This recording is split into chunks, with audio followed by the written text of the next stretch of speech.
Quand il descendit pour l'aider, elle avait disparu, mais une empreinte humide était encore visible sur l'un des sièges à l'arrière.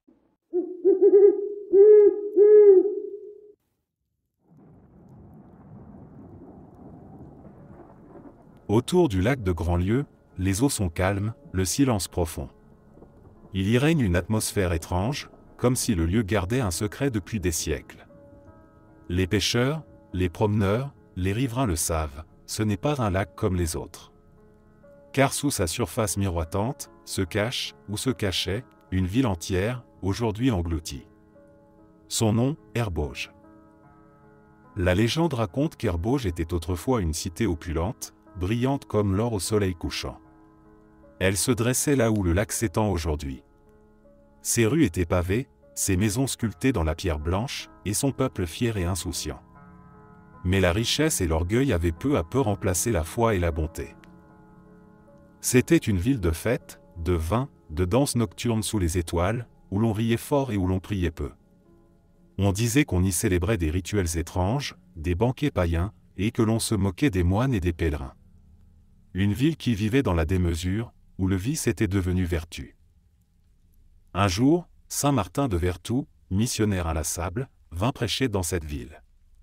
Il tenta d'avertir les habitants, leur demandant de renoncer à leurs excès, d'ouvrir leur cœur à Dieu. Mais il fut accueilli par des rires moqueurs, des jets de fruits pourris, et même une parodie de messe dans la grande place, au milieu des applaudissements. Mais dans la foule, un humble couple, Romain et Isolde, l'écouta.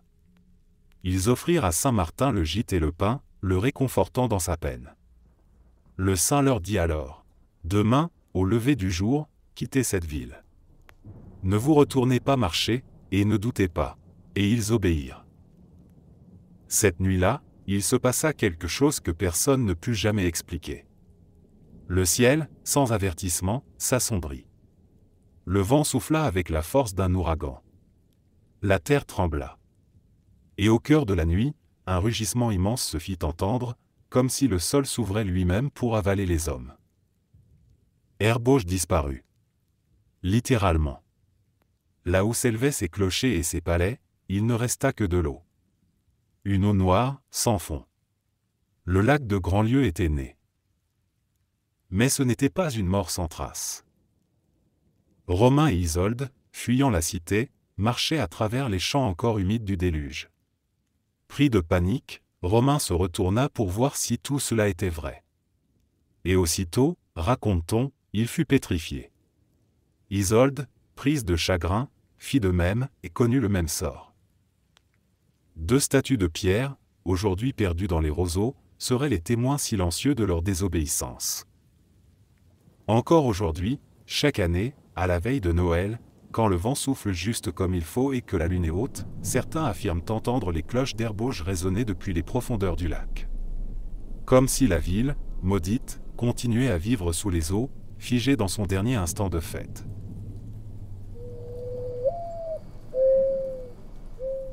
Il y a fort longtemps, bien avant que la Ferté-Bernard ne soit une paisible commune de la Sarthe, les terres qui bordaient l'Huisne vivaient sous la terreur d'une créature dont le nom seul faisait frémir les habitants, la Velue. Ce monstre, né des profondeurs de l'eau et de la légende, avait le corps d'un bœuf massif, recouvert de longs poils verdâtres qui ressemblaient à des algues vivantes. Chaque poil était un dard empoisonné. Sa queue ressemblait à un serpent, toujours en mouvement, sifflant sournoisement dans les airs. On disait que sa gueule exhalait un souffle de feu, capable de faire fondre les pierres ou brûler les récoltes d'un simple râle. Au début, la bête ne s'aventurait que la nuit, glissant le long de la rivière, ne laissant derrière elle que des traces gluantes et des bêtes mortes. Les moutons disparaissaient sans laisser de traces, les vaches étaient retrouvées éventrées au bord de l'eau. Mais bientôt, la Velue se mit à attaquer les gens. Les anciens disaient qu'elle était la colère des marécages, réveillée par les péchés des hommes. Personne n'osait plus s'approcher de la rivière sans réciter une prière. Les enfants ne jouaient plus au bord de l'eau. Le silence s'abattit sur les berges, brisé seulement par les cris de ceux qui, par malheur, croisaient la Velue.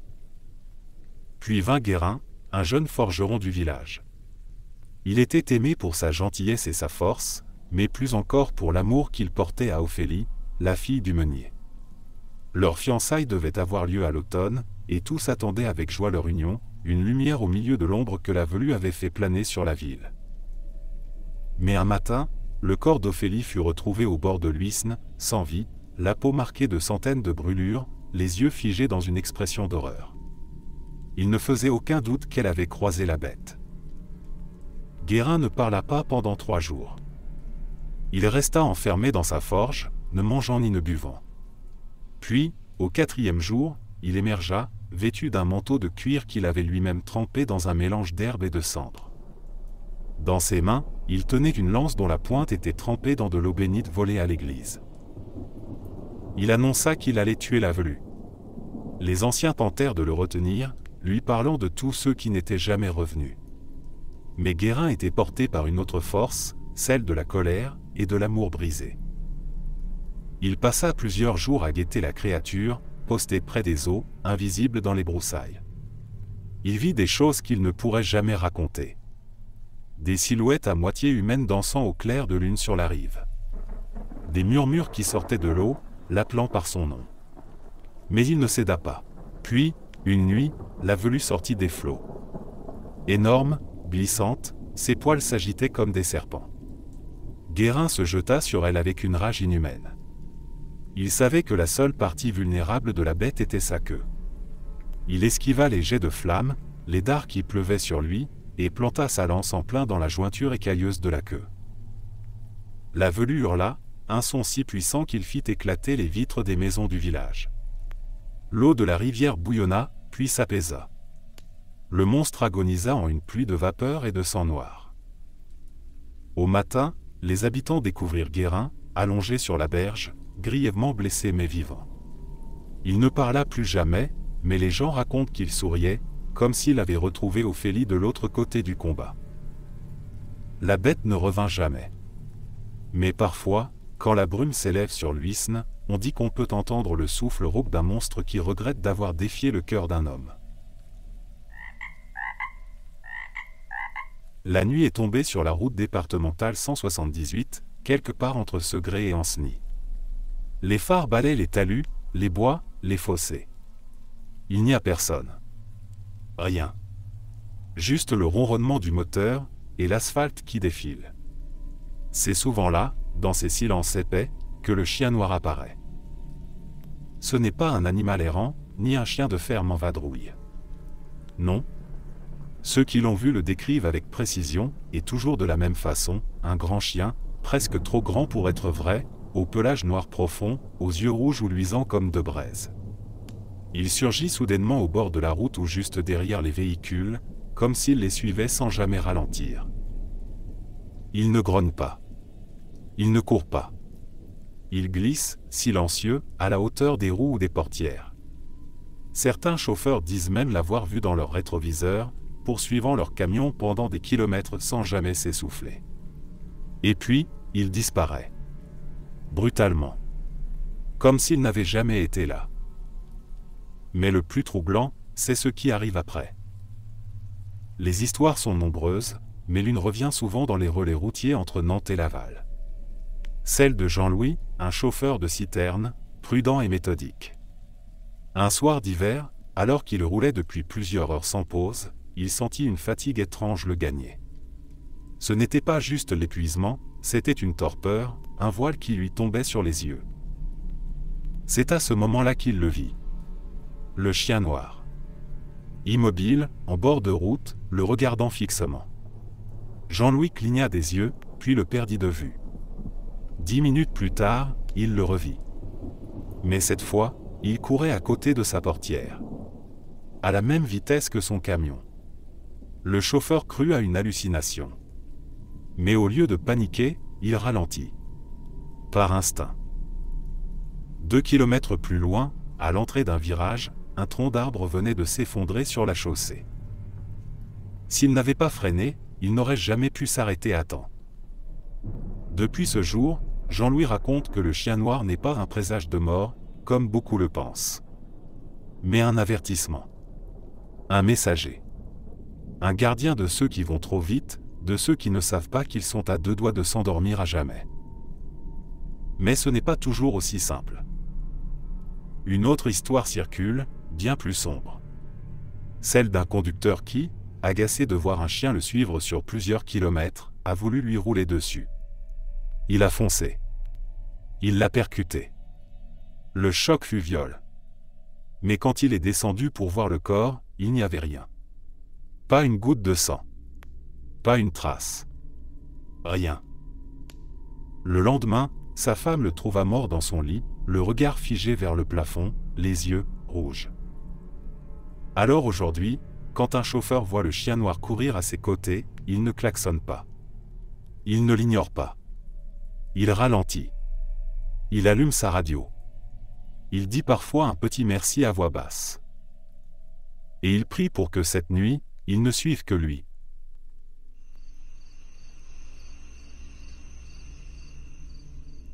C'était en plein cœur de l'hiver, sur une route forestière entre Pouzauges et la Châtaigneraie, dans le bocage vendéen.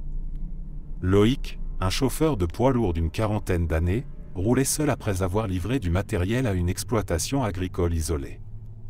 Il faisait nuit noire, la route était étroite, bordée de pins hauts comme des clochers. Il roulait lentement, car la pluie des jours précédents avait laissé la chaussée glissante, et le brouillard s'était mis à tomber, dense, pesant, presque vivant. Loïc connaissait bien cette région. Il y avait roulé des centaines de fois. Mais ce soir-là, tout semblait différent. Comme si la forêt elle-même retenait son souffle. Et puis, ça s'est produit. Quelque chose est tombé du ciel, juste devant le camion. Il a freiné brusquement, les roues hurlant sur le goudron humide. Il a cru avoir percuté un animal. Il est descendu, lampe torche en main, l'estomac noué. Il s'attendait à voir un cerf, un chien, une chouette blessée peut-être. Mais ce qu'il a vu a gelé son sang. Au sol, se relevait lentement une créature, haute d'au moins 2 mètres, enveloppée d'une sorte de cape de cuir noir. Mais ce n'était pas une cape. C'étaient des ailes. Immenses. Membranées. Comme celles d'une chauve-souris. La chose avait un torse musclé, presque humain, mais allongé, difforme. Sa tête était fine, triangulaire, les yeux jaunes, brillants, profondément enfoncés dans leurs orbites. Elle avait une bouche. Large. Trop large. Et elle souriait. Loïc était figé.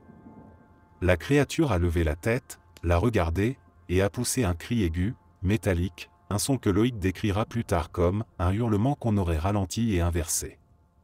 Puis elle a déployé ses ailes et s'est envolée dans la brume d'un battement sec, rapide, en disparaissant au-dessus des arbres.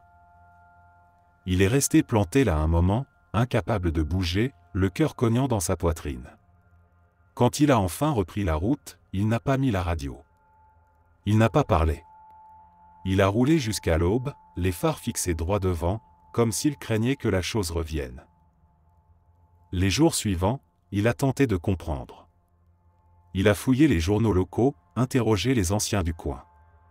C'est un vieux chasseur qui lui a répondu, dans un bar à Fontenay-le-Comte, en haussant les épaules. « Ça, mon gars, c'est l'aile noire.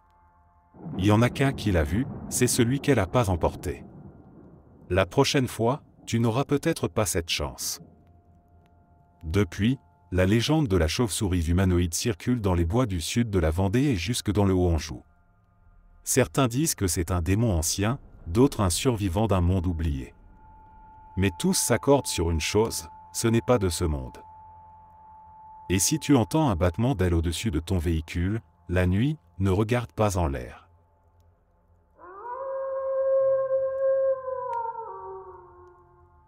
Il est un lieu, battu par les vents marins, où les falaises se dressent fièrement au-dessus de l'océan Atlantique, la corniche de Saint-Hilaire-de-Riez, en Vendée. Ce paysage sauvage et splendide abrite une cavité naturelle, une grotte béante à flanc de roche, où les vagues s'engouffrent avec fureur, le trou du diable. Mais ce n'est pas qu'un simple phénomène géologique. Non. Ceux qui connaissent les histoires de ces côtes savent que ce trou a été percé par nul autre que le diable lui-même. Tout commence il y a des siècles, à une époque où l'île d'Yeu, au large de la côte vendéenne, était encore un bastion païen. Les habitants y vivaient de la mer, de la pêche, des marées, mais refusaient farouchement toute forme de christianisme. C'est dans ce contexte que saint Martin, homme de foi au regard clair et à la barbe blanche, décida d'apporter la parole de Dieu sur cette île rebelle. Mais voilà, l'île d'Yeu est séparée du continent par plusieurs kilomètres d'eaux agitées. Saint Martin pria, marcha, mais ne parvenait jamais à trouver un passage. Alors, dit-on, le diable en personne, curieux de cette ferveur, lui apparut dans une tempête. Il avait l'apparence d'un homme grand, vêtu d'un manteau rouge foncé, les yeux étincelants d'un feu ancien. Il proposa un marché. « Je te construirai un pont de roches solides qui unira la terre à ton île. Mais en échange, je veux ce qui passera le premier dessus. » Saint Martin accepta, posant sa main sur sa poitrine en signe de promesse. Le diable claqua des doigts, et aussitôt, des piliers de pierre jaillirent de l'eau, formant un chemin droit, d'un noir volcanique, menant vers l'île. En une nuit, l'ouvrage fut terminé. Impressionnant, gigantesque, défiant la mer elle-même. Mais saint Martin, rusé, connaissait les règles des forces obscures. Lorsque le pont fut achevé, il bénit un chat noir, le posa au sol, et l'animal, effrayé, fut le premier à traverser. Le diable hurla de rage. Il avait été dupé. Ce n'était pas une âme humaine qu'il avait obtenue, mais celle d'une créature sans péché. Fou de colère, il sauta sur la corniche de Riez, frappa le sol de son talon, si fort que la roche se fissura jusqu'au cœur. Une détonation retentit, le ciel s'obscurcit, et un énorme trou fut percé dans la falaise.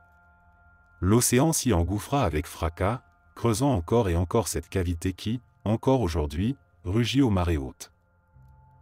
On l'appela le trou du diable.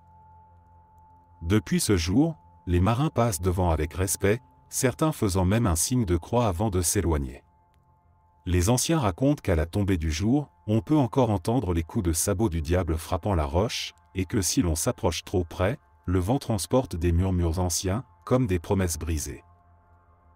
Et sur l'île d'Yeu, il n'existe plus aucune trace de ce pont. Le diable, humilié, l'aurait fait disparaître dans les profondeurs. Mais parfois, à marée très basse, certains prétendent voir quelques roches alignées, disparaissant sous les vagues, comme les restes d'un chemin maudit vers l'invisible.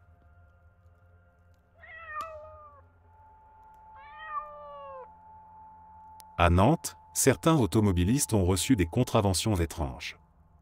Pas parce qu'ils étaient innocents, non, leur voiture était bel et bien mal garée, mais à cause de la signature au bas du procès-verbal. Toujours la même. Un nom, un matricule. Mais aussi un détail troublant, cet agent de police était mort depuis plus de 20 ans. Tout commence dans les années 2000, dans le quartier de la Madeleine, non loin du centre-ville. C'est une rue étroite, avec peu de places disponibles, surtout en fin de journée. Un commerçant du coin, Arnaud, avait pris l'habitude de garer sa voiture à moitié sur le trottoir, en se disant qu'il serait de retour avant qu'un agent ne passe. Mais ce soir-là, il mit plus de temps que prévu. Quand il revint, il trouva une contravention bien pliée sous son essuie-glace. Rien d'anormal jusque-là. Mais en lisant le PV, il sursauta. Le nom de l'agent mentionné en bas lui était familier, Gélemoine. Ce nom, il le connaissait. C'était celui d'un policier de quartier qu'il croisait souvent dans les années 80. Sympathique, mais strict. Il avait disparu un jour sans explication. Plus tard, on avait appris qu'il était mort en service, renversé par un chauffard alors qu'il dressait une contravention, dans cette même rue.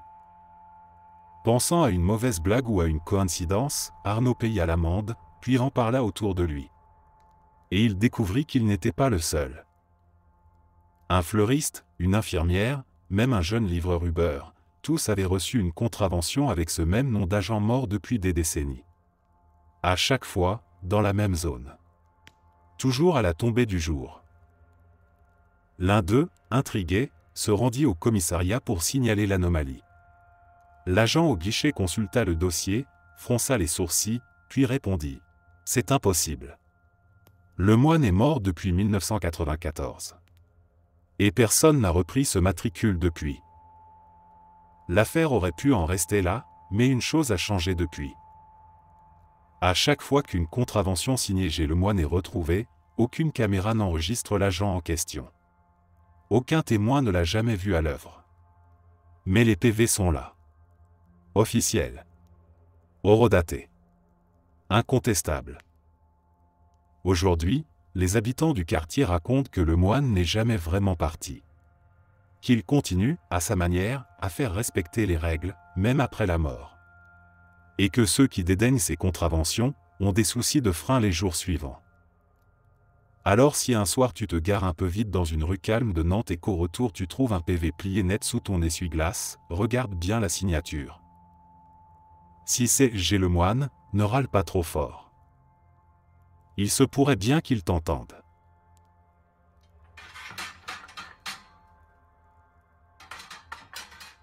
Dans les forêts et marais de la Mayenne, surtout près de Saint-Léonard-des-Bois et du Mont des Avaloirs, on raconte l'histoire d'une créature étrange et redoutée, la vouivre. Une bête à la fois fascinante et terrifiante, qui est à la fois une femme et un serpent, mi-humaine, mi-sauvage. Elle aurait des écailles qui brillent comme des pierres précieuses et des yeux rouges étincelants, pleins de malice et de mystère. Les anciens du coin parlent souvent de cette créature aquatique qui vivrait dans les profondeurs des rivières ou sous les pierres des lacs, gardant un trésor caché dans un endroit secret. Mais cette bête ne se contente pas de guetter des trésors, elle surveille aussi ceux qui, par curiosité ou avidité, s'approchent trop près de son royaume aquatique. Le premier à en faire l'expérience fut un chasseur nommé René, un homme audacieux, téméraire, toujours prêt à partir à l'aventure. Un jour, alors qu'il traversait la forêt dense près de l'étang de la Rouvre, il aperçut une lumière étrange, une lueur vacillante au fond des bois. Intrigué, il suivit la lumière, pensant qu'il pourrait y trouver des traces d'or ou d'argent, un secret enfoui. Plus il avançait, plus la lumière semblait se rapprocher, jusqu'à ce qu'il arrive devant une rivière. Là, au bord de l'eau, se tenait une femme magnifique, aux longs cheveux noirs et aux yeux rouges comme des braises. Elle portait une robe de soie scintillante, mais il remarqua vite que ses jambes étaient couvertes de serpents, les écailles d'argent brillantes sous les rayons de la lune. C'était elle. La vouivre. Elle lui sourit, un sourire presque hypnotique, et d'une voix douce mais froide, elle lui dit « Approche, mon brave chasseur. Tu as cherché quelque chose, tu l'as trouvé. Mais il te faudra payer pour ce que tu as découvert. » René, aveuglé par la beauté de la créature et l'attrait du trésor caché, tenta de s'approcher, oubliant la prudence. Mais alors, au moment où il tendit la main pour toucher la lumière, il ressentit une douleur vive dans son bras. Le serpent géant qui se trouvait à ses pieds, prenant l'apparence d'une fée, s'était enroulé autour de son corps et le serrait fermement. La vouivre, d'une voix glacée, lui murmura « Les curieux n'ont pas leur place ici. Ton désir de découvrir un secret ne te sera pas pardonné. » René comprit trop tard. Il se battit, tentant de se libérer, mais ses forces étaient vaines. En un instant, la vouivre se glissa dans l'eau, emportant son corps avec elle, le forçant à plonger dans le lac sombre. Quand la lumière du jour se leva, les villageois retrouvèrent son chapeau, mais René lui-même avait disparu. Seul un serpent, luisant, fut aperçu se glissant sous l'eau. Depuis ce jour, la vouivre est devenue une légende locale, un avertissement pour ceux qui chercheraient à percer les secrets des profondeurs. Elle garde son trésor. Pas pour les curieux. Pas pour ceux qui ne savent pas respecter les anciennes règles. Certains disent qu'elle se cache dans les marécages, sous les ruisseaux, sous les pierres. D'autres affirment qu'elle peut se transformer en simple femme, pour attirer ceux qui cherchent la richesse. Mais peu en reviennent, et ceux qui en parlent, n'en reviennent jamais vraiment. Dans les campagnes de la Mayenne, mais aussi près de Châteaubriand ou dans les marais de Guérande, plusieurs témoignages font état d'une apparition étrange. Pas menaçante, pas brutale, mais profondément dérangeante. Elle revient toujours la nuit, par temps calme, sur de petites routes, souvent désertes. On l'appelle simplement l'homme en tunique blanche. Il est toujours là avant que quelque chose n'arrive. L'histoire la plus connue est celle de François, un enseignant de Laval qui, un soir de septembre, roulait vers Nantes après une réunion tardive. Il avait pris une route de traverse pour éviter la nationale, une vieille habitude. La nuit était tombée, mais la lune éclairait suffisamment la route pour qu'il roule sans feu de route. Alors qu'il approchait d'un petit carrefour entre deux bois, il aperçut une silhouette au bord de la route. Un homme, seul, debout, vêtu d'une longue tunique blanche, immobile. Il ne levait pas le bras. Il ne bougeait pas. Juste là, les bras le long du corps, le regard tourné vers François. Celui-ci ralentit, perplexe. Il n'y avait aucune maison dans les environs. Pas de voiture arrêtée. Et surtout, il faisait un froid glacial, pas un temps à sortir habillé de la sorte. Alors qu'il arrivait à sa hauteur, la silhouette leva le bras. Lentement. Et d'une voix posée, presque monotone, elle dit simplement « Ne passe pas ce carrefour. Prends à gauche. » François freina, abasourdi. Il baissa sa vitre pour parler, mais en tournant la tête, il n'y avait plus personne. La route était vide. La silhouette avait disparu. Aucune trace dans les herbes mouillées. Rien. Il resta figé un moment. Puis, au lieu de prendre à droite comme prévu, il tourna à gauche. C'est en allumant la radio, un quart d'heure plus tard, qu'il apprit la nouvelle. Un poids lourd venait de percuter une voiture au carrefour où il aurait dû passer. 3 morts. L'accident venait tout juste d'avoir lieu. Il s'arrêta sur une aire de repos. Il se souvient s'être mis à trembler. Pas de peur. Mais d'une certitude étrange, il avait été prévenu. Depuis, d'autres personnes racontent avoir vu l'homme en blanc, toujours à des carrefours, à des croisements, à l'entrée de ponts étroits ou de virages dangereux. Certains disent qu'il s'agit de l'esprit d'un moine mort en chemin il y a des siècles, d'autres parlent d'un ange, ou d'un mort qui refuse qu'on rejoigne son sort.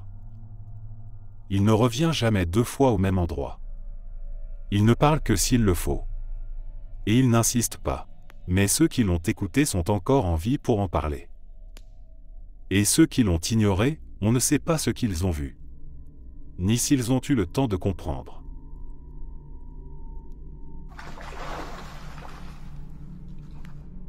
La corniche de Riez, sur la côte sauvage de la Vendée, est un lieu d'une beauté saisissante. Ses falaises abruptes, ses roches sculptées par le vent et la mer, attirent les amoureux de la nature et les marcheurs solitaires. Mais ceux qui connaissent bien cette région savent que des petites créatures y hantent les lieux, invisibles aux yeux des imprudents, jusqu'à ce qu'il soit trop tard. Les Fradets sont des êtres légendaires, petits et espiègles, parfois comparés à des fées ou à des lutins. Cependant, ces créatures ne sont pas aussi innocentes qu'elles en ont l'air. Elles vivent dans les grottes marines et sous les rochers, jouant des tours cruels aux humains qui s'aventurent trop près de leur domaine. On raconte qu'elles possèdent des pouvoirs magiques, capables de faire apparaître des illusions, de fausser les chemins ou même de rendre fou un promeneur distrait. Un jour, Julien, un jeune pêcheur de l'île de Noirmoutier, décida de partir explorer la corniche de Riez, à la recherche d'un endroit secret où il pourrait pêcher en paix. Il avait entendu parler des Fradets, mais pensait que ce n'étaient que des histoires pour effrayer les enfants. Armé de son filet et d'un courage qu'on ne peut qu'avoir lorsqu'on est jeune et naïf, il s'aventura dans les falaises, longeant la mer, l'esprit léger. Mais rapidement, quelque chose d'étrange se produisit. Les roches semblaient changer de place, les sentiers qu'il suivait devenaient de plus en plus sinueux et déroutants. Il crut d'abord à une illusion, pensant que la brume en mer lui jouait des tours. Mais au fur et à mesure qu'il avançait, il se rendit compte qu'il ne reconnaissait plus rien. Les falaises, d'ordinaire si familières, étaient devenues un dédale sans fin. Les Fradets l'avaient trouvé. Il entendit d'abord des rires lointains, des bruits presque imperceptibles. Puis une voix, douce, qui semblait sortir du vent. « Tu cherches la mer, pêcheur ? Elle est là-bas. Mais d'abord, il te faut répondre à une question. » Julien se figea. Il avait la sensation qu'on le scrutait de partout. Il regarda autour de lui, mais ne vit rien. « Que veux-tu » répondit-il, sur la défensive, sentant son esprit se troubler. Et là, les Fradets se montrèrent.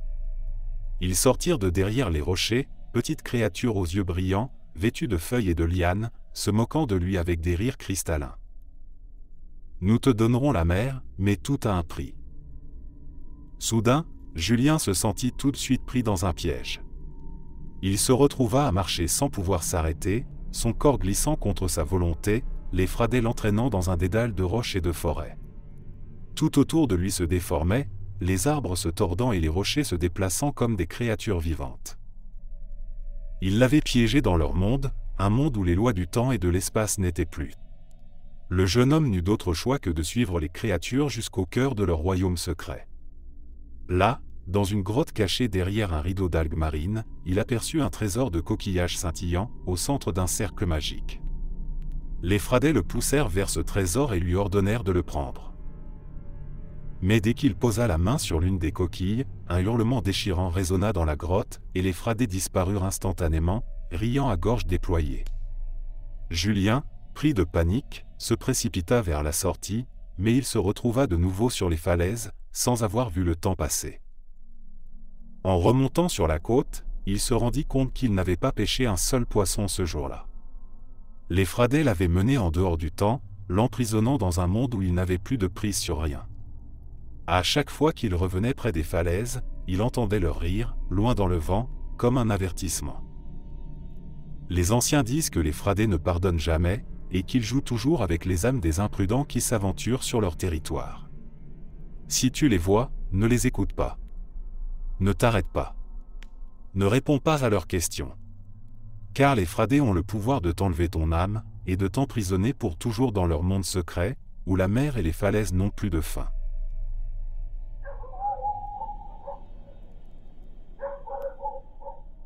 On dit que les eaux du lac de Grandlieu ne dorment jamais. Même quand elles sont calmes, on peut y entendre comme un bruissement, un frémissement profond, presque imperceptible. Les anciens murmurent que ce n'est pas le vent, mais le souffle du cheval malais. Le cheval malais n'est pas un animal ordinaire. C'est une créature du crépuscule, de celles qui attendent dans les marges de la réalité, entre le monde des vivants et celui des morts. Il se manifeste sous la forme d'un cheval blanc immaculé, aux yeux d'un noir profond, luisant comme deux perles de nuit. Son pelage semble briller sous la lune, et sa crinière, longue et soyeuse, flotte au vent même quand l'air est immobile. Il apparaît toujours seul. On le retrouve parfois au détour d'un sentier, figé au bord du chemin, ou entre les roseaux du lac, comme s'il s'était perdu. Il ne bouge pas, mais son regard vous appelle. La légende veut que ceux qui croisent le cheval malais soient des voyageurs solitaires. Des hommes souvent fatigués, perdus, égarés à la tombée du jour. Le cheval s'approche, se laisse caresser, et s'agenouille même parfois, invitant à monter. Et ceux qui cèdent, ceux qui montent en selle, scellent leur destin. Le cheval, d'un seul coup, bondit. D'abord lentement, puis de plus en plus vite. Il file à travers les champs, les marais, les villages endormis. Il ne s'arrête jamais. Sa course est surnaturelle, silencieuse, effrayante. Le cavalier ne peut plus descendre. Ses jambes sont comme gelées, ses mains collées aux rênes, son cri avalé par le vent. Le cheval ne ralentit que lorsque l'aube approche. Et alors, il s'arrête net. L'homme, vidé de ses forces, est éjecté de la selle et chute brutalement. On retrouve son corps plus tard, brisé, les yeux écarquillés, la bouche grande ouverte. Toujours au bord du lac. Certains disent que ce cheval est un esprit vengeur, peut-être un démon lié à la vieille cité d'Herbauge engloutie. D'autres pensent qu'il s'agit d'un messager de la mort, une incarnation du passage entre ce monde et l'autre. Mais il existe un détail crucial que seuls les plus anciens connaissent. Une protection. Une seule chose peut faire fuir le cheval malais, un objet béni, ou mieux encore, une pièce percée bénie par un prêtre et portée sur soi. Un soir d'hiver, un homme nommé Lucien, un colporteur originaire de Machecoul, fut témoin de cette légende. Il voyageait de ferme en ferme, avec son âne, vendant des lanternes, des bougies et quelques remèdes. Mais ce soir-là, son âne refusa d'avancer. Au bord du chemin, un cheval blanc l'attendait. Majestueux. Immobile. Lucien, gelé jusqu'aux os, s'approcha, intrigué. L'animal baissa la tête, presque docile.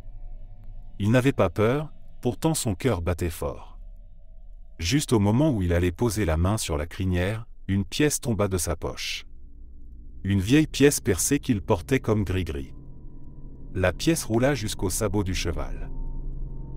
Et là, le regard du cheval changea.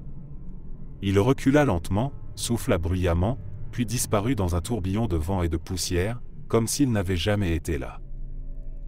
Depuis ce jour, Lucien ne voyageait plus jamais sans sa pièce. Et tous ceux à qui il racontait cette histoire finissaient par en chercher une à leur tour. Parce que dans les brumes du lac, le cheval malais attend toujours. Il ne court pas après vous. Il attend simplement que vous ayez besoin d'un peu de repos.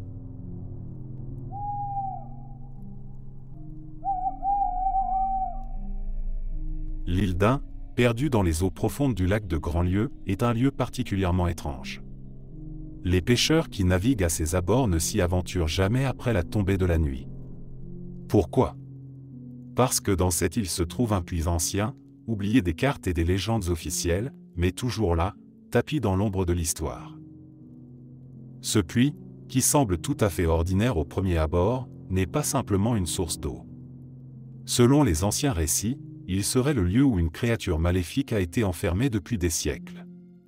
Certains parlent d'un démon des eaux, d'autres d'une bête mythologique qui se nourrissait des âmes des imprudents qui tentaient de s'aventurer trop près de l'île. L'histoire raconte qu'un chevalier, au temps des guerres médiévales, était chargé de protéger les abords du lac contre des invasions. Un jour, il découvrit ce puits en explorant l'île et, curieux, décida d'y jeter une pierre pour tester sa profondeur. Mais au lieu du bruit d'une pierre frappant l'eau, un cri perça la nuit. Ce cri était celui d'un homme, ou peut-être d'une bête, mais il n'était pas humain. Les récits varient selon les témoins, mais tous s'accordent à dire que la créature qui habitait le puits, autrefois libre, l'avait maudit à jamais. La légende raconte qu'avant de plonger sous la surface de l'eau pour s'échapper, la créature avait juré de revenir chercher celui qui avait osé l'appeler. Elle serait retournée dans les eaux, cherchant à revenir à la surface à chaque pleine lune. Le chevalier, terrorisé, tenta de fuir, mais il disparut sans laisser de traces, comme englouti par les eaux du lac. Les années passèrent, et le puits, jadis mystérieux, devint un sujet de rumeur. Les gens disaient qu'il n'était pas de ce monde, qu'il avait été maudit depuis des siècles. Pourtant, il ne disparut jamais. Ceux qui s'aventuraient trop près de l'île d'Ain, souvent des pêcheurs ou des curieux, repartaient avec des histoires de visions étranges, des silhouettes noyées dans l'eau, des voix lointaines murmurant leur nom, des bruits venant des profondeurs, comme si le puits aspirait la lumière et l'air. Les légendes parlent aussi des nuits où, lors de la pleine lune, la surface de l'eau autour de l'île devient étrangement calme, et la lumière de la lune s'y reflète d'une manière irréelle, comme si elle cachait quelque chose. Ceux qui osent s'aventurer jusqu'au puits de l'île d'Ain laissent souvent derrière eux des traces de pas dans la boue, mais ne reviennent plus jamais pour raconter ce qu'ils ont vu. Certains affirment avoir vu, dans les brumes qui flottent sur le lac au matin, une silhouette se glisser le long de la rive, les bras tendus vers la terre, cherchant à en sortir, comme si la créature cherchait à retrouver la liberté qu'elle a perdue des siècles plus tôt. Mais quoi qu'il en soit, le puits de l'île d'Ain demeure. Il attend. Et, chaque année, il semble aspirer davantage ceux qui s'en approchent trop près. Si vous vous promenez autour du lac de Grandlieu et que vous entendez un cri étouffé, ou un murmure venant de l'eau, il est peut-être déjà trop tard, la créature se réveille.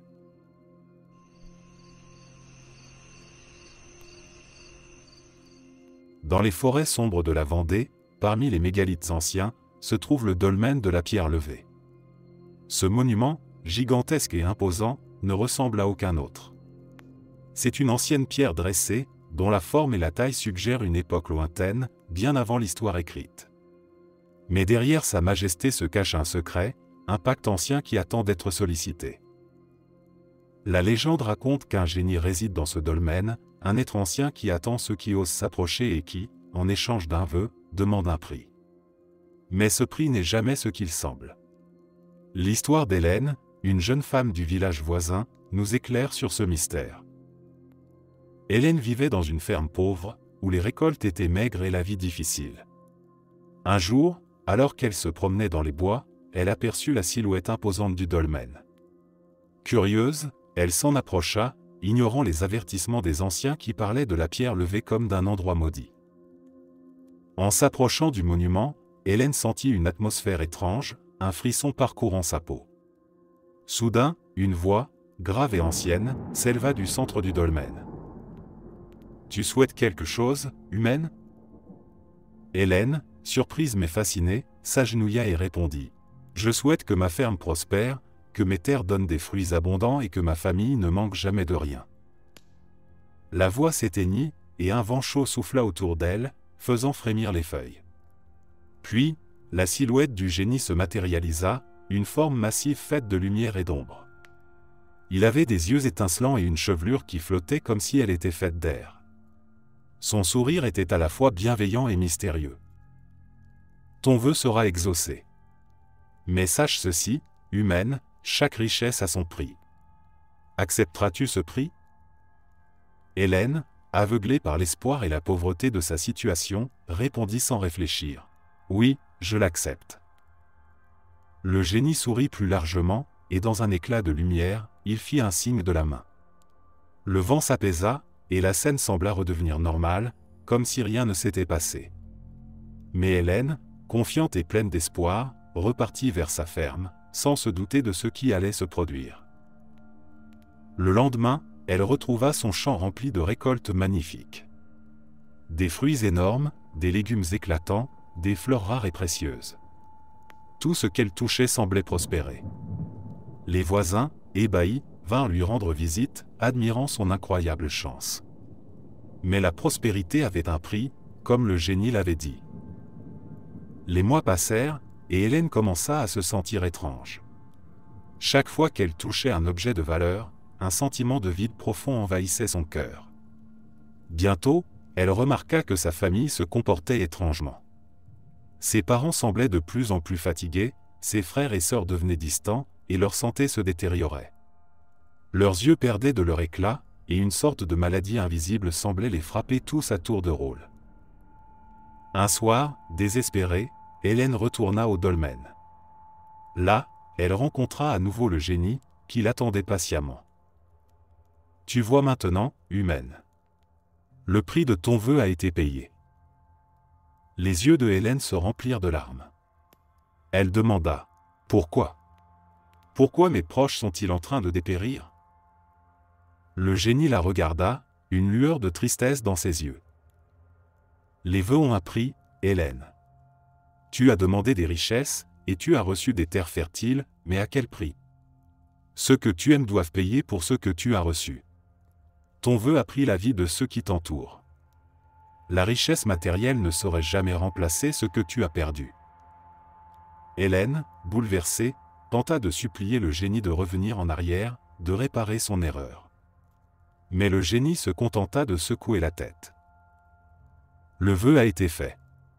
Il n'y a plus de retour en arrière. La prospérité a pris la place de l'amour et de la santé, comme toujours. Mais n'oublie jamais, humaine, que les richesses matérielles sont futiles comparées à la richesse des relations humaines et de la santé. Avec un dernier sourire, il disparut dans l'air, laissant Hélène seule dans la solitude du dolmen. Les générations suivantes, celles qui entendirent l'histoire d'Hélène, évitèrent de se rendre près du dolmen. Car l'histoire du génie est un avertissement. Les vœux peuvent se réaliser, mais leur prix est souvent bien plus lourd qu'on ne le pense. Dans les ruelles étroites et sombres du centre-ville de Nantes, une histoire macabre a circulé pendant des décennies. Il est dit qu'un vampire rôdait dans les recoins les plus obscurs de la ville, se nourrissant des vies des malheureux qui croisaient son chemin après la tombée de la nuit. Certains prétendent même qu'il n'a jamais disparu, qu'il continue d'errer dans la ville, invisible aux yeux des plus sceptiques. La légende commence à la fin du XIXe siècle, un hiver particulièrement froid. La ville était déjà marquée par des mystères, et les anciennes rues de Nantes, avec leurs maisons en pierre et leurs passages étroits, offraient un cadre parfait pour des créatures de l'ombre. C'est alors qu'apparut un homme étrange, Armand de Saint-Estève, un noble d'origine inconnue, qui arriva dans la ville sous un nom qu'il prétendait être le sien. Mais il portait une étrange pâleur et ses yeux brillaient d'un rouge intense, à peine perceptible sous la lueur des réverbères. L'homme loua une petite maison dans l'un des quartiers les plus isolés, à l'abri des regards. Il ne sortait que la nuit, et même alors, personne ne le voyait jamais longtemps. Les habitants murmurent que son comportement était des plus étranges. Il semblait presque invisible, glissant dans les ombres, et aucun serviteur ne restait plus d'une semaine à son service. Ceux qui avaient eu l'occasion de lui parler racontaient qu'il ne vivait que dans l'ombre, ses lèvres pâles ne se courbant jamais en un sourire, ses mains toujours gantées. Les disparitions commencèrent peu après son arrivée. D'abord un chat, puis un chien, ensuite un enfant. La rumeur grandit. Les gens commencèrent à parler d'un prédicateur de la nuit, d'un monstre étranger dont les morsures étaient aussi froides que la mort. Mais ce n'est que lorsqu'un jeune médecin, Julien Dufresne, s'éteignit mystérieusement, dans son propre lit, après une étrange série de visites nocturnes d'Armand, que la peur prit vraiment forme. Julien avait semble-t-il été l'une des premières victimes humaines du vampire. Ceux qui l'avaient vu avant sa mort rapportaient qu'il était devenu extrêmement pâle, presque translucide, et que ses yeux étaient vides, sans vie, comme s'il n'y avait plus rien à l'intérieur. Son cadavre avait des marques distinctes sur le cou, des morsures profondes, comme celles d'un animal, mais non, plus humaines. Les témoins affirment que, la nuit, Armand se montrait au balcon de sa demeure, les yeux fixant la ville, un sourire à peine visible se dessinait sur ses lèvres. Ce sourire, disait-on, n'était pas humain. Ce fut le dernier signe de sa présence avant qu'il ne disparaisse tout à fait. Les autorités ne purent rien faire. Les disparitions continuèrent à se multiplier, mais aucun corps ne fut retrouvé, et personne ne parvenait à mettre la main sur Armand. Certains racontent même qu'il s'était évanoui dans les ombres, disparaissant aussi soudainement qu'il était arrivé. La peur persista. Les nuits à Nantes étaient désormais habitées par des murmures de vampires, des histoires racontées dans les tavernes par des hommes ivres de peur, mais aussi d'alcool. Des avertissements, des prières murmurées, des talismans accrochés aux portes.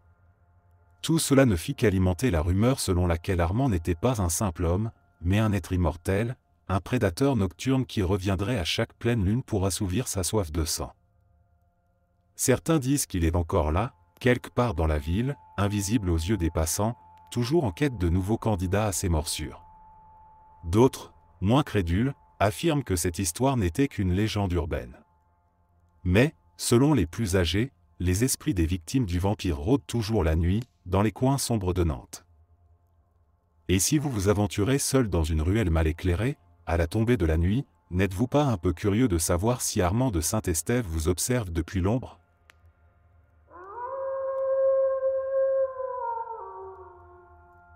La grotte des Fées, située non loin du village de Saint-Pierre-des-Bois, en Sarthe, est un endroit magique, dont la beauté et la tranquillité cachent une légende ancienne.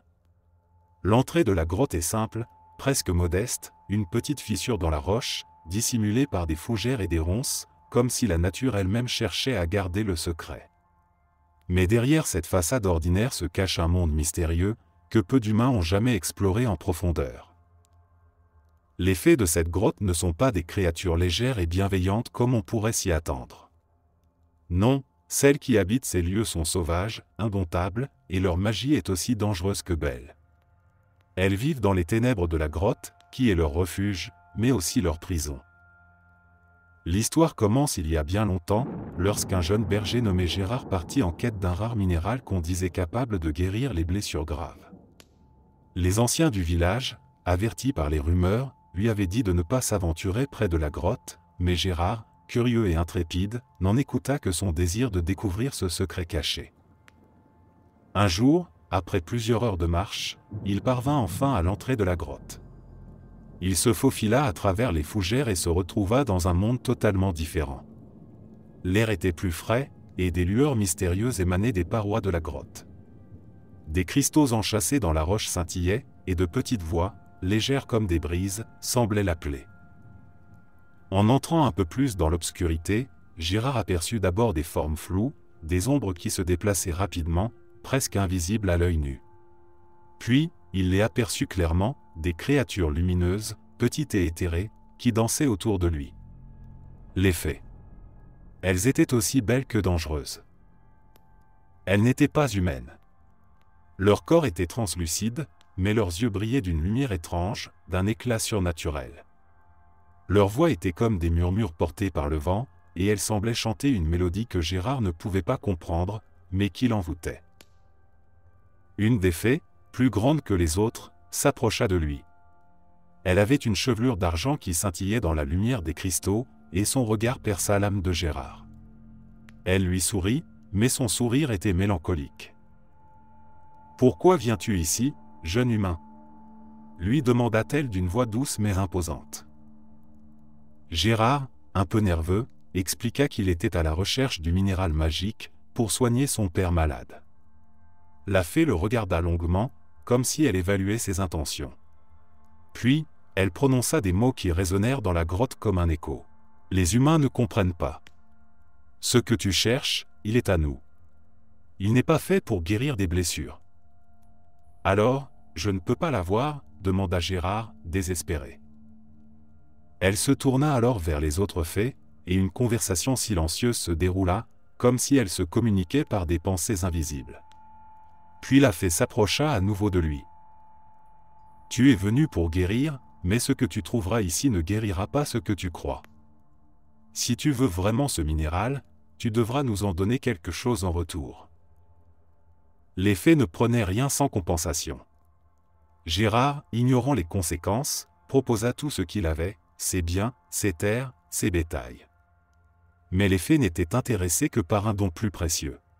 « Nous voulons ton âme, dit-elle, pour qu'elle soit à jamais dans la lumière de notre monde. Un prix bien petit pour un humain comme toi. » Gérard hésita.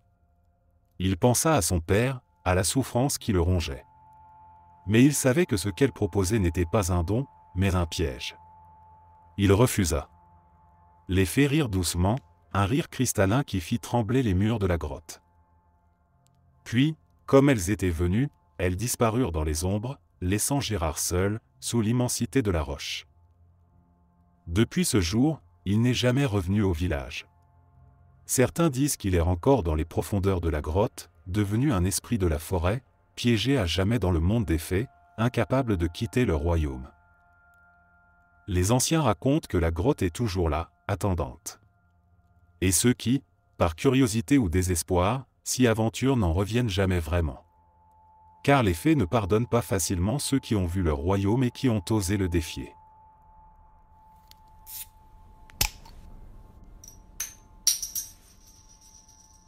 La forêt de Bercé, située au sud de la Sarthe, est une immense étendue de chênes et de sapins qui semble n'avoir jamais connu le passage du temps.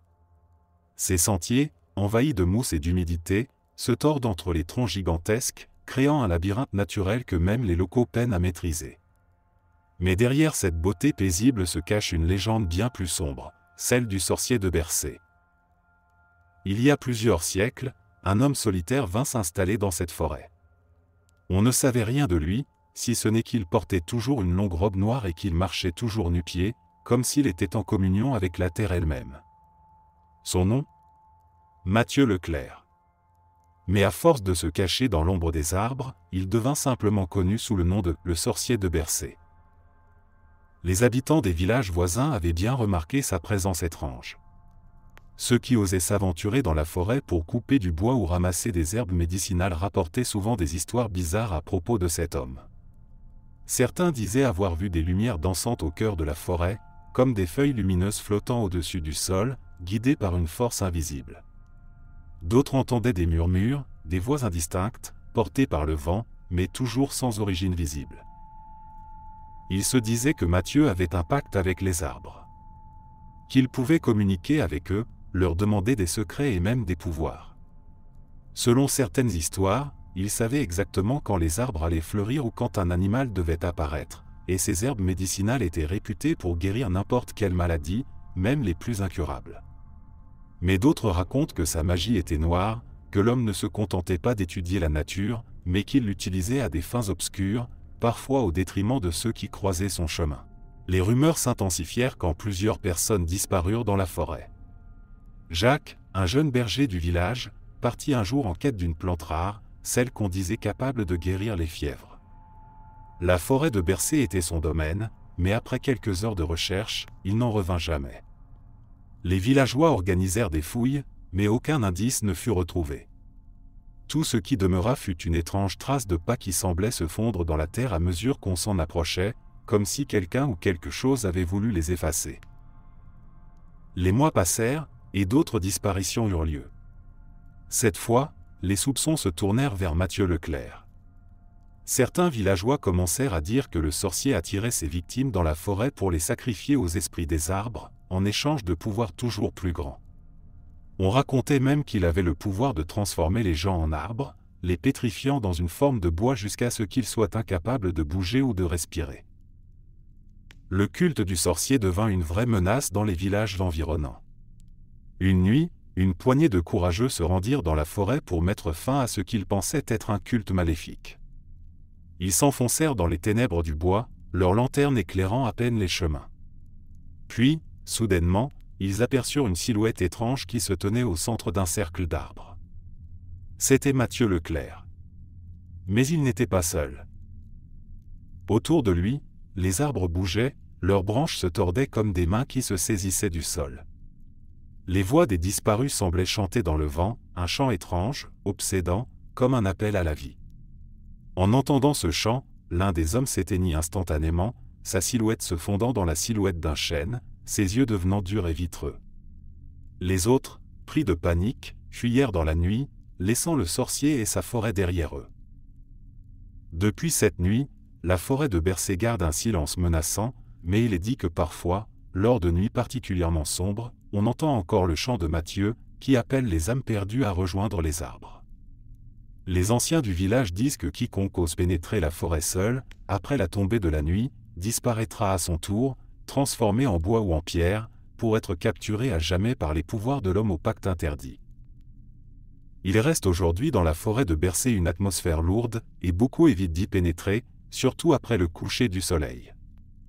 Les arbres, bien que majestueux, semblent presque vivants, et ceux qui se perdent parmi eux affirment parfois avoir vu des visages dans l'écorce, des yeux noirs les observant depuis l'intérieur de l'arbre, comme si le sorcier était toujours là, quelque part, dans les racines et les branches.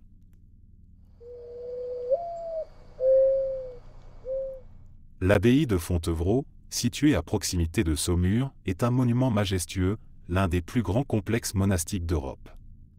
Fondée au XIIe siècle, elle a été le siège d'une communauté religieuse puissante, abritant de nombreux monastères et couvents. Mais derrière sa beauté et son histoire prestigieuse, l'abbaye cache un secret bien plus sombre, celle d'une présence spectrale qui entrait ses murs.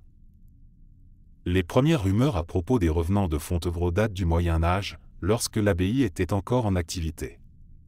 Les moines qui vivaient là, dans un silence absolu, étaient constamment sollicités pour des prières, des services et des rituels. Mais au fur et à mesure des années, la rumeur se propagea, des apparitions bizarres avaient été observées dans les coins sombres de l'abbaye, près des cryptes où reposaient les plus grands seigneurs. La légende veut qu'un moine dévoyé, frère Pierre, ait commis un acte terrible en secret. Il se dit qu'il avait pactisé avec une force obscure, offrant son âme en échange de pouvoir et de richesse. Mais le diable ne tient jamais ses promesses, et, une nuit, en réalisant l'ampleur de son péché, frère Pierre décida de confesser ses actes à ses frères. Mais au lieu de la rédemption, il fut accusé d'hérésie, et, dans une violente explosion de colère, il prit la vie de plusieurs moines avant de se suicider dans la grande salle du cloître. Depuis cette nuit, la légende des revenants de Fontevraud a pris racine. Les moines, qui étaient censés être des gardiens de la pureté et de la dévotion, ont été défigurés par la douleur et le désespoir. Ils ont erré sur les terres de l'abbaye, invisibles aux yeux des vivants mais en quête de rédemption, de paix. Le plus célèbre de ces revenants est le moine sans visage, un spectre aperçu à plusieurs reprises par les visiteurs de l'abbaye. Toujours vêtu de l'habit monastique, mais avec un visage marqué par l'ombre, ce moine hante la grande salle du réfectoire. Les témoins disent qu'il surgit à la nuit tombée, flottant doucement dans la pénombre, murmurant des prières oubliées et des mots inaudibles. Certains affirment qu'il les suit longuement dans les couloirs, jusqu'à les faire se retourner, mais le moine est toujours derrière eux, à quelques pas, mais ne se laisse jamais attraper.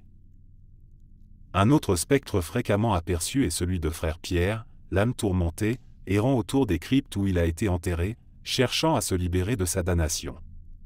Certains visiteurs affirment entendre des bruits sourds venant de la chapelle de l'abbaye la nuit, des claquements de pierres, des voix chuchotantes comme si des prières étaient récitées dans l'obscurité. Ce n'est qu'à l'aube que ces bruits cessent, comme si le jour permettait aux esprits de se retirer dans leur tombe. Mais ce n'est pas tout.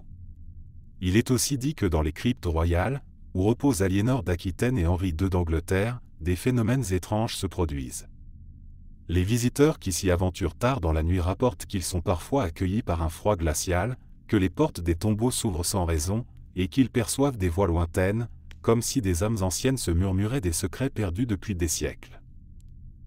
L'un des phénomènes les plus troublants est celui des bénédictions nocturnes. De temps en temps, des visiteurs affirment entendre une bénédiction en latin, soufflée par une voix douce mais ferme, alors qu'ils se promènent dans les jardins du monastère. Lorsqu'ils se retournent, il n'y a personne. Ils disent alors avoir l'impression que les moines défunts veillent encore sur l'abbaye, cherchant à réparer leurs erreurs passées. Fontevraud, aujourd'hui un lieu touristique, continue de conserver son aura de mystère. L'abbaye est toujours un point de ralliement pour les curieux et les passionnés d'histoire, mais aussi pour ceux qui recherchent des phénomènes surnaturels. Si tu te promènes la nuit près des anciennes pierres, il est sage de ne pas trop interroger les ombres et de ne pas suivre le silence lourd des lieux. Car, parfois, les moines fantomatiques ne demandent qu'à être écoutés, compris et libérés de leur éternelle errance.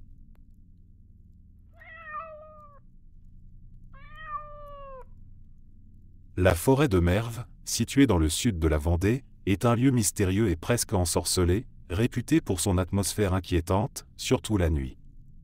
Les arbres imposants semblent s'étendre à l'infini, et la brume qui s'élève du sol crée une ambiance qui ne laisse personne indifférent.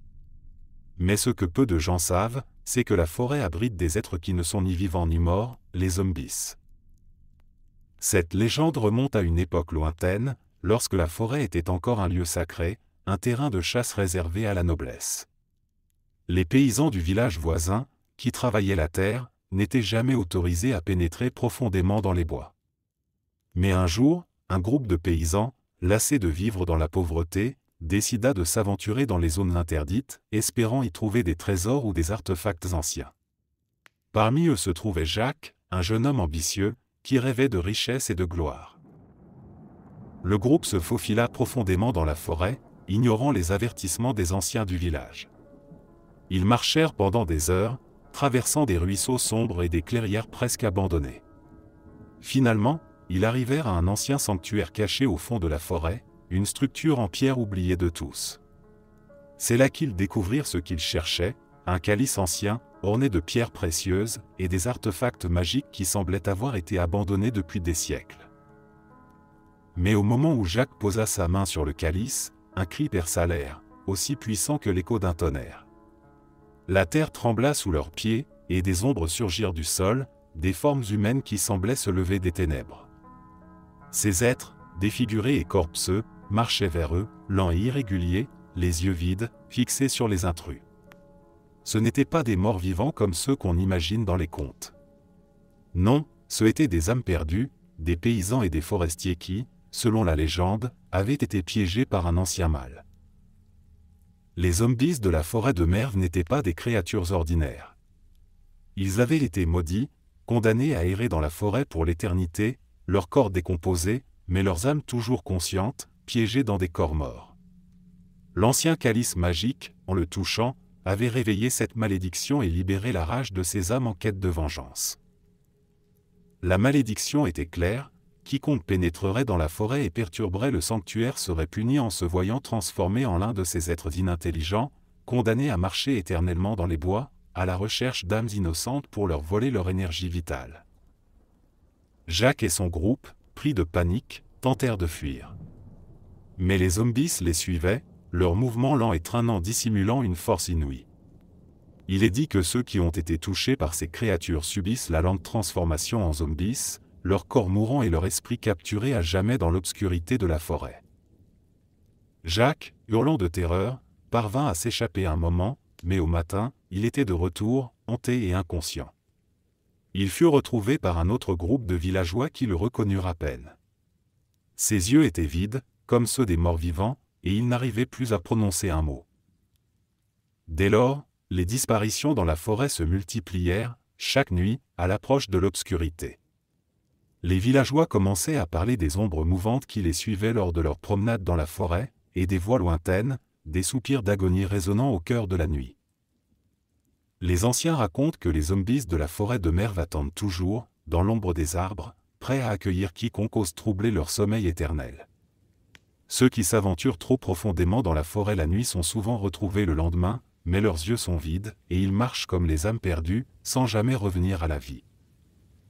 Depuis cette époque, la forêt de Merve est considérée comme un lieu maudit. On dit que la forêt ne pardonne jamais, et qu'elle attend patiemment la prochaine âme naïve qui osera la pénétrer.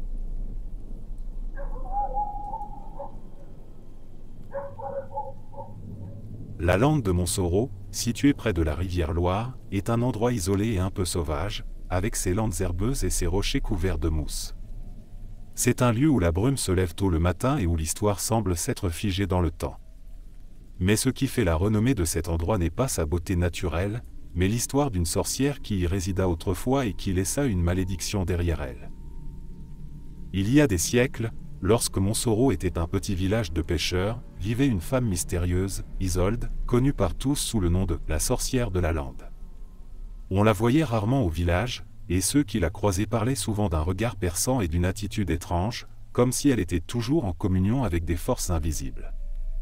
Les plus superstitieux disaient qu'elle ne vivait pas dans une maison, mais dans une petite cabane en pierre qui se fondait dans les rochers de la lande, inaccessible à ceux qui n'étaient pas invités. Les rumeurs disaient qu'Isolde était une guérisseuse et qu'elle avait le pouvoir de soigner des blessures que même les médecins ne pouvaient guérir. Mais elle avait aussi un autre côté, plus sombre. Elle prétendait que la nature elle-même lui parlait. Qu'elle entendait les voix du vent, les murmures des arbres, et qu'elle savait tout sur l'avenir. Elle connaissait les secrets des étoiles et des éléments, et certains prétendaient qu'elle avait même conclu un pacte avec le diable pour acquérir des pouvoirs surnaturels. Mais sa réputation changea lorsqu'elle se retrouva en conflit avec la noblesse locale. Un noble seigneur du coin, jaloux de sa popularité et de son pouvoir, accusa Isolde de sorcellerie et l'envoya devant le tribunal de l'Inquisition. L'accusation était simple, elle avait ensorcelé les villageois pour les rendre dépendants de ses potions et de ses sorts. Bien sûr, aucune preuve n'a jamais été trouvée, mais la rumeur était assez puissante pour qu'Isolde soit capturée. Les jours qui suivirent furent tragiques. Isolde fut emprisonnée dans la cellule d'un vieux château près de Montsoreau, un endroit froid et humide où elle attendait son sort. Les habitants du village, tiraillés entre la peur et la compassion, n'osèrent pas intervenir. Mais avant son exécution, Isolde laissa une ultime malédiction. Lors de sa dernière nuit en prison, elle se rendit dans la cour, où les villageois étaient rassemblés pour assister à sa condamnation. Elle leva les bras, et une ombre étrange sembla se former autour d'elle. Selon les témoignages des rares témoins, la terre sous ses pieds se fissura, et une lumière verte et maléfique envahit la scène. Avant de disparaître dans une lumière aveuglante, Isolde prononça ces mots. « Que ceux qui me condamnent souffrent de la même solitude que celle que vous m'avez imposée, et que la lande de Montsoreau porte ma malédiction à travers les âges. » Le lendemain, son corps disparut. Certains disent qu'elle s'évada avant l'aube. D'autres croient qu'elle est morte, mais son âme reste liée à la lande. Les villageois ne furent jamais sûrs de ce qui s'était passé cette nuit-là. Cependant, ce qu'ils surent, c'était que la malédiction d'Isolde commença à se manifester dans les années qui suivirent. Les familles des juges, des soldats et des nobles qui avaient ordonné son exécution moururent mystérieusement les unes après les autres. Les terres devinrent stériles, les récoltes se fanèrent, et une saison de mauvais présages s'abattit sur Montsoreau. Des morts inexpliquées frappèrent les villageois, et ceux qui avaient osé s'aventurer sur la lande disaient voir des ombres mouvantes et entendre des voix de femmes chantant des chansons lointaines. Le plus étrange restait les disparitions. Des gens du village, jeunes et vieux, se retrouvaient perdus dans la lande, n'en revenant jamais. Ceux qui s'étaient aventurés trop loin disaient entendre des voix appelant leur nom, comme une invitation irrésistible. Et un à un, ces aventuriers disparaissaient, ne laissant derrière eux que des traces de pas qui se perdaient dans l'herbe épaisse. Les années passèrent, mais la malédiction d'Isolde ne s'éteignit jamais. Aujourd'hui encore, certains prétendent qu'à la tombée de la nuit, quand le vent souffle fort dans les arbres de la lande, on peut entendre des murmures. Les plus audacieux affirment qu'ils ont vu une silhouette noire se glisser entre les rochers, vêtue de noir, avec des yeux brillants d'une lueur étrange. Et parfois, les plus jeunes du village sont avertis de ne jamais s'aventurer seuls dans la lande, surtout lors des nuits de pleine lune. Si tu t'aventures à Montsoreau un soir de brume, tu pourrais bien croiser la silhouette d'Isolde. Mais sache ceci, sa malédiction pourrait toujours être là, attendant d'attraper ceux qui osent braver le territoire qu'elle a maudit.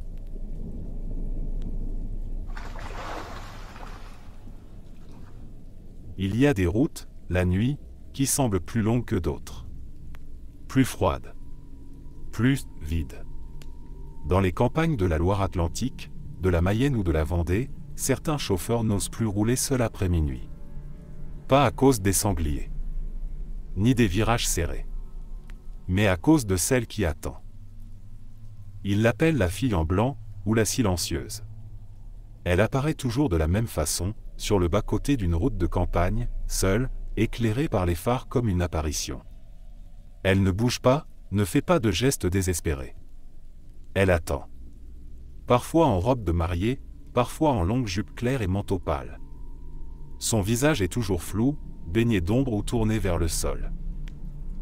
Les témoignages remontent aux années 60, mais le plus célèbre et le plus étrange date de 1991, quelque part entre Angers et Cholet, sur la D160. Un jeune homme, Marc, rentrait d'une soirée chez des amis.